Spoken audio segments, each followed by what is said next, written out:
Hi friends, കേന്ദ്ര സേനകൾ സ്ഥിര നിയമനം ആഗ്രഹിക്കുന്ന കുട്ടികളാണോ നിങ്ങൾ പ്ലസ് ടു പാസ്സായിട്ടുണ്ടെങ്കിൽ അല്ലെങ്കിൽ പ്ലസ് ടു കഴിഞ്ഞ് എക്സാം കഴിഞ്ഞിട്ട് നിൽക്കുന്ന കുട്ടികളാണെങ്കിൽ നിങ്ങൾക്ക് കരിയറായി ഓപ്ഷൻ ചെയ്യാൻ പറ്റിയ ഒരു മേഖല തന്നെയാണ് കേന്ദ്ര ഡിഫൻസ് എന്ന് പറയുന്നത്. അപ്പോൾ സ്ഥിര നിയമനങ്ങൾ നടക്കാൻ സാധ്യതയുള്ള അല്ലെങ്കിൽ നടന്നുകൊണ്ടിരിക്കുന്നതാണ് SSC-GD എന്നൊരു വിഭാഗത്തിലേക്ക്. ഈ 2024-25 59,000 വേക്കൻസിയാണ് റിപ്പോർട്ട് ചെയ്യപ്പെട്ടുള്ളത്.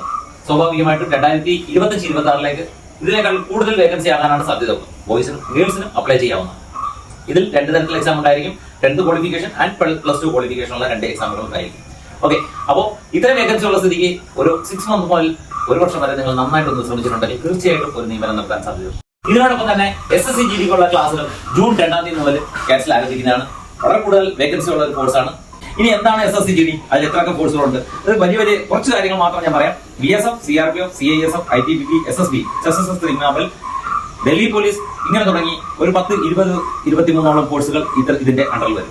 അപ്പോൾ സ്വാഭാവികമായിട്ട് പ്രൊമോഷൻ സാധ്യതകളും വേക്കൻസികളും വളരെ കൂടുതലായിരിക്കും. അപ്പോൾ ഈ ഒരു കണ്ടന്റ് കേരളത്തിലെ കുട്ടികൾ അറിയാതെ പോകരുത്. നല്ലൊരു അവസരമാണ്. ഓക്കെ, എല്ലാവർക്കും നല്ലതായിട്ട് ആശംസിക്കുന്നു. ജയ്.